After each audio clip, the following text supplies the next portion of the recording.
Interesting arguments. And one of them, for me anyway, is the argument versus free will versus determinism, which I actually think is fairly threadbare, but it has in it all kinds of other arguments. This one, I'm following a theme across 2,000 years of conversation. 3 philosophers, all of whom are trying to argue that the act of choice is caught up within a greater act of creation. And also, that desire needs not be understood as something that's mine, but rather an encounter with my own other, with somebody I might be. So I'm going to do 3 philosophers, 3 voices. The first is an ancient philosopher, Lucretius. And in that one you need to know the theory of ancient atoms as atoms tumbling through the void, all at the same speed. The second philosopher is Leibniz. And when he starts to be very rude about that impious Israelite, he means Spinoza. Oh, and the final philosopher is my favourite, is Deleuze. And this is dedicated to Deleuze because it's 16 years since he threw himself from a hospital window after a botched operation deprived him of the right to speak. He died. At which point, there is something very weird that will open before us all. Atoms fall from the highest to the lowest at the same speed, at the speed of thought. But how then do they ever meet? Unless beyond thinking, somehow, some strange clinamen, a swerve of matter that sets them ricocheting one into the other. And across their vibrations, all the worlds, all the gods, all the men's minds are made. And is our free will so very different?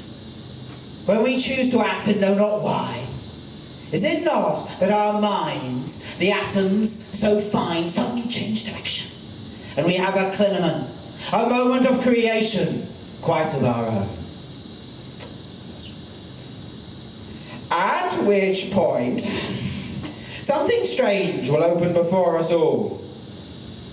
Wise men have said that God is an infinite intellect that before the beginning of creation surveyed all possible universes and chose to create this one, the richest, the most diverse of them all.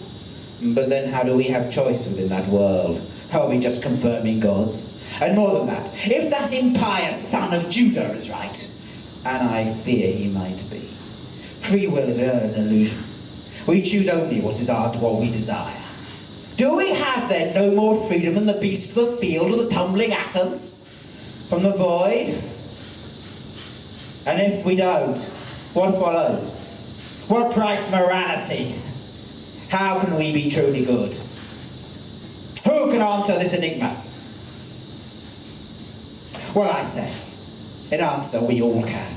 Look at your desire. Do you not see it? It is not composed of some force that makes you act, but rather is like the roaring wind or the writhing tidal wave, composed of endless echoing movements, little lusts, idle dreams and fancies that gather together, that shift moment upon moment. When you are gathered then in the horns of some choice, choose now, and one action must be yours. But wait but a moment, and a little different choice will be your desire. More than that, be careful how you choose. For we might make the same choice for many reasons. Choose then, at once, and the dark desires will hatch within you and lead you down the path of Beelzebub. But wait a minute for other joys, other lusts to be yours, quite other destinies. So a wise man understands his mind as if it was a republic, and he builds together a party of his lusts, waiting upon chance when the evil lusts are at their most quiet, to act, to choose. And in doing so, he remembers that he is merely choosing to be a sub-creator under God, that his choice needs to reflect this world is not his, but the richest gods could create. Else he follows the path of Satan, deprives himself of the right to choose at all. That's Leibniz. Final one, shortest. At which point, something really weird opens before us all. A choice we all have to make. How are we going to live beyond the death of God? What does it mean? What does it mean to live in a world where God's signature is not running through it, a brand mark, telling us what to believe, deciding what things are?